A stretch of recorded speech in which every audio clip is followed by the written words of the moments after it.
On Sunday morning, April the 22nd, 2012, firefighters responded to a house fire in North Bend, Washington, about 30 miles east of Seattle.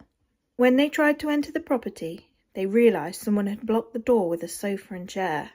Once inside, they found the bodies of 2 women and a series of videotapes documenting what had happened in the weeks leading up to the fire. What they watched horrified them to the core. This is the story of Lynette and Kayleen Keller and the evil man who plotted to kill them on video, their husband and father, Peter Keller.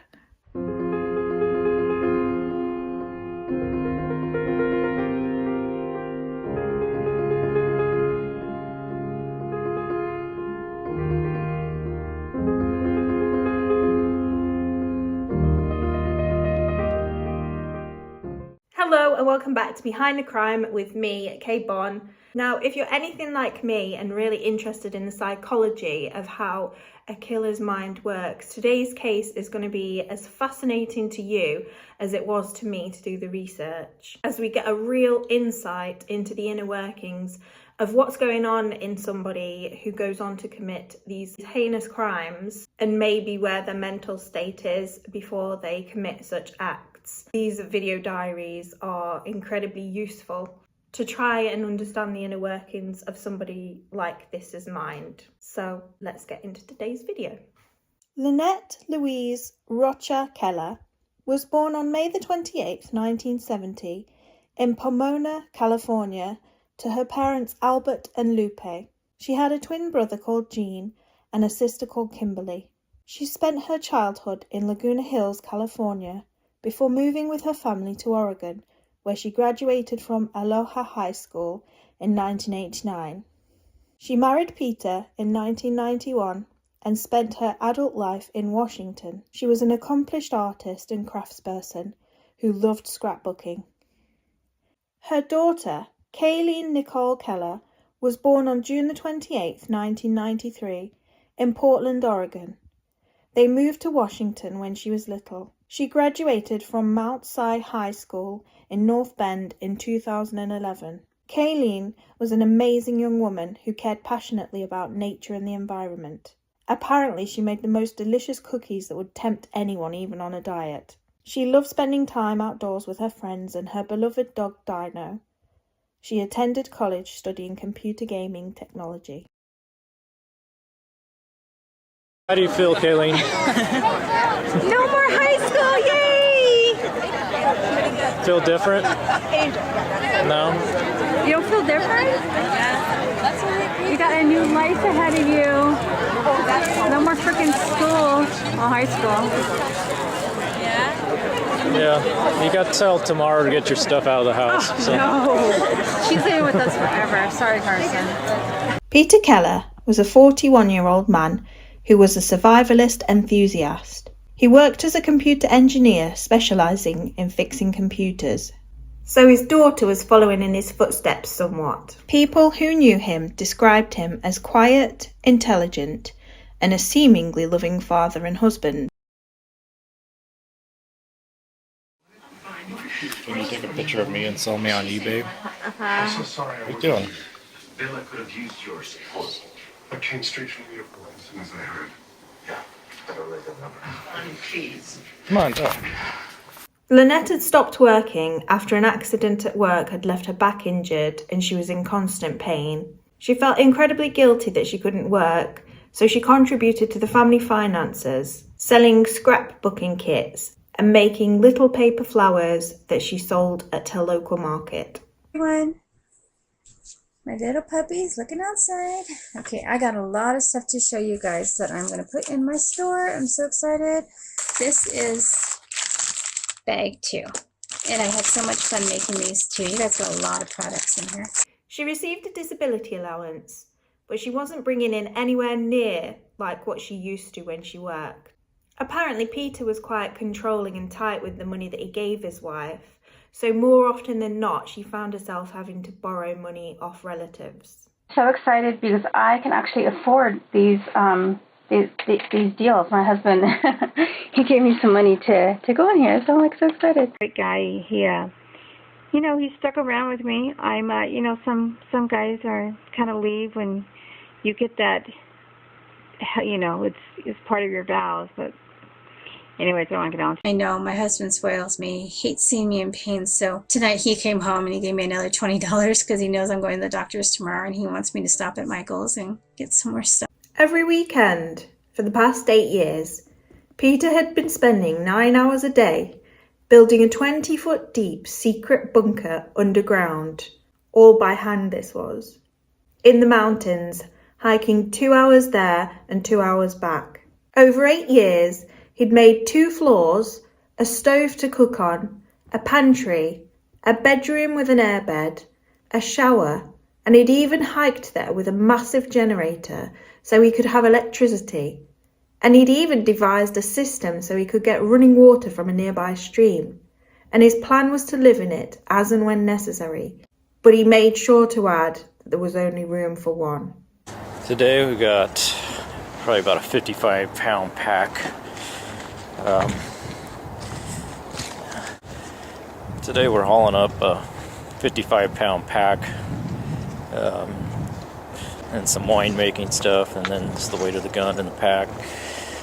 So a little lighter than what I have been doing. Doing pretty good. Really got a lot of stuff up. I mean, basically I can last months up here without ever leaving. I've got propane, gasoline, food, soap, all supplies. So really set right now. This winter has been, you know, just to show just how brutal it was. Well, we had a big ice storm. This is one of the trees that's fallen down over the trail. Kind of another one over there. Just a lot of damage. Branches down everywhere. Makes it a little more difficult to get through, but I don't want to move it. I'd like to keep it as hard to get through here so nobody will come out here. By now, Peter had become really obsessed with living off-grid, and had become resentful of the fact that his wife was now relying on him financially. I just feel like I'm getting knocked back financially. My wife is just gonna suck all the money out that I have. I get so how did so many things go wrong? I don't think it's all my fault. I think it's more upbringing, family life. I was just too ugly. Nobody cared. I guess it's also because I don't have anything. I never did. No money. My looks are horrible. I've tried to make it in this world, and it just isn't happening. I'm 40 now, and I am running out of time. I'm getting to the point where just trying to live and pay bills and live as a civilian and go to work, it just freaks me out. It's actually more comfortable for me to think about living out here, robbing banks, pharmacies, just taking what I want for as long as I can. At least it'll be exciting. It won't be boring. It was then that he started to talk about his plans to murder. At least it'll be exciting. It won't be boring. And I don't have to worry about Lynette or Kayleen. And everything will be taken care of. It'll just be me. So, and finish this off, finally do what I have to do and get it out of the way. At this point, I don't know what's going to happen. I may get caught right away. Basically, if I get caught, I'm just going to shoot myself. So, I mean, I could basically be dead in 2 weeks or 3 weeks. I don't know. It's all up to chance at this point. So, I don't think anyone knows where I'm at. But if they put it together, who knows? At this point, I have to take that chance. So, it's just going to be a point of, you know, go as far as I can. I do have my escape, and that's death. I can always shoot myself, and I'm okay with that.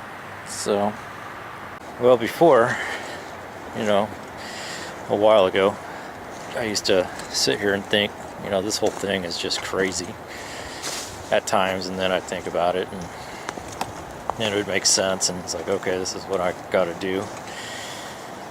But you know, now, I guess with time, I just think that way all the time, that this is what I gotta do. I don't even question it anymore. It just seems like everything makes so much sense now.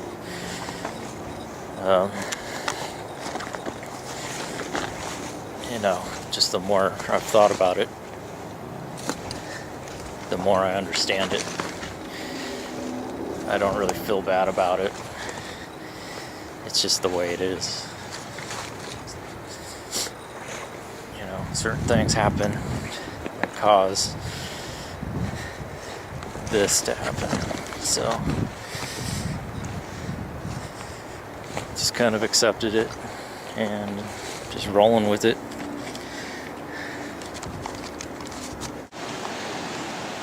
One of my projects today is to take all this wood that I've cut up recently and stack it up, pull it down, a little of it more out of the way, hidden, so if somebody stumbles out here, it not as noticeable. I just haven't been able to do it because it's just been so wet and nasty. But today is a good day. Nice and sunny, fairly dry, and so that's what I'll do. Well, I finished moving the wood up here. This is where it used to be, and that's where it is now, all nicely stacked, pretty well hidden, and I covered up a lot of the marks with tree branches from the ice storm. So that part's done. Very tiring.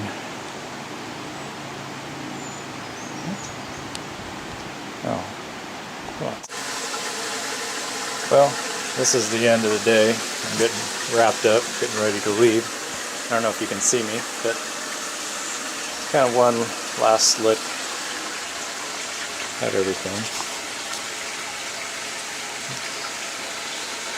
That's my fireplace, wood stove, whatever. Pretty dark.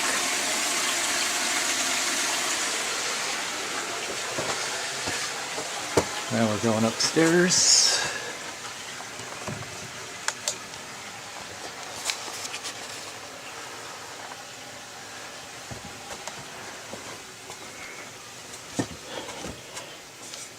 This is where most of my supplies are.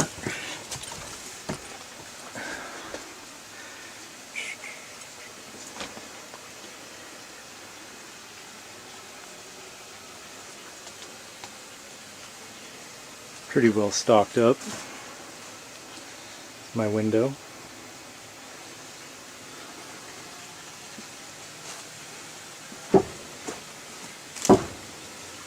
Looking down on the wood stove.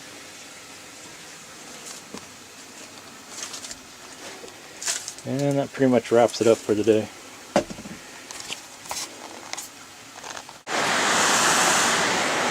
So I've been up here about 7 hours. That includes hike time and work time. Pretty exhausting, a lot of work, a lot of hard work. So take me about an hour to get back, use up what little energy I have left, and then I get to start the 2-day recovery process. And it was almost like he wanted his vlogs to be seen, because on one occasion he did 3 takes to enable him to get the perfect shot. Well, it's about 2 weeks before the end. This is going to be my last video, probably before till after that. That's terrible. Well, it's about 2 weeks before I finally drop out of society and start this project.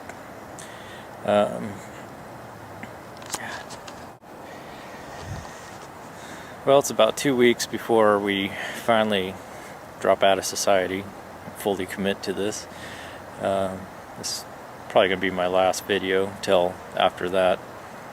I just wanted to get one last video in before that time. So far, I'm come to terms with it. I'm doing okay. It's starting to accept it. It doesn't really freak me out anymore like it did sometimes. On that fateful Sunday morning, April the 22nd, firefighters discovered the bodies of Lynette and her daughter Kayleen. Both victims were found in their bedrooms, and both had been shot in the head at close range with .22 caliber bullets. Even their family cat and their beloved dog Dino was found shot as well. Arson investigators found 7 empty petrol cans at the site. The fire had been started by placing a pan on the stove containing a plastic container of petrol, then turning on the burner. Keller's red Toyota pickup truck was missing. A week earlier, he'd withdrawn £6,200 from a local bank. Although Keller had no history of violence, he owned several guns and a large supply of ammunition. On the 25th of April 2012, the King County prosecutor charged Peter Keller with 2 counts of first-degree murder and 1 count of arson. The police searching for Keller caught a break on Friday, April 27th, when a tipster gave them the location of Keller's pickup abandoned on a Rattlesnake Ridge trailhead. From this location, expert trackers picked up Keller's trail of deep foot impressions made by someone carrying a heavy backpack. The boot marks led them to Keller's wilderness refuge. At 5 o'clock Saturday evening, April the 28th, 2012, so this was 6 days after he'd originally gone to his hideout, so he didn't even make it to the 2 or 3 weeks like he'd planned to. A group of Seattle police officers and a 30-member SWAT team surrounded the bunker. They figured Keller was inside because they could smell wood smoke coming from his stove. He didn't respond when he was ordered out of the structure. Rather than them entering into a possibly booby-trapped structure, and also they didn't want to encounter a heavily armed Peter, the police pumped tear gas into the fort, then waited. Following a 23-hour standoff, the officers, equipped with explosive devices, blew the top off Keller's bunker and found him dead inside. He'd shot himself in the mouth with a Glock pistol. Among the stockpiled provisions, the police found 13 rifles and handguns.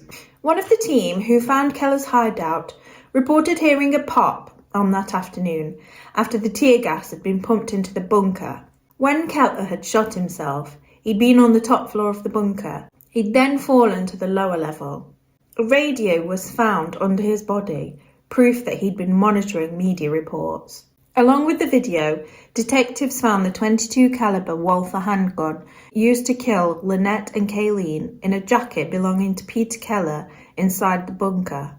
The bunker has since been dismantled and filled in with dirt and logs. Lynette Keller's mother, sister, and twin brother announced at a news conference with King County Sheriff Steve Strachan that all of the money found in the bunker, the exact sum was not disclosed, but it's estimated to be tens of thousands, along with assets from the Keller estate, will be used to establish a scholarship fund in Kayleen Keller's name. The scholarship is for female students interested in attending the DigiPen Institute of Technology in Redmond, where Kayleen dreamed of going to further her education in video game design. What an absolutely insane case. If Peter had have recognised the symptoms of what he was going through, which looks like he was suffering from really, really severe depression, he could have actually got help for it, and then he wouldn't have needed to do what he did. Well, there's no excuse to need to do what he did. What a tragic story. And he could have gone on to live a really fulfilling life with his wife and daughter, who clearly loved him so very much. But there was also an alternative. He had been feeling the way that he'd been feeling, and he'd gone to this extent to dig out this bunker so that he could be a survivalist.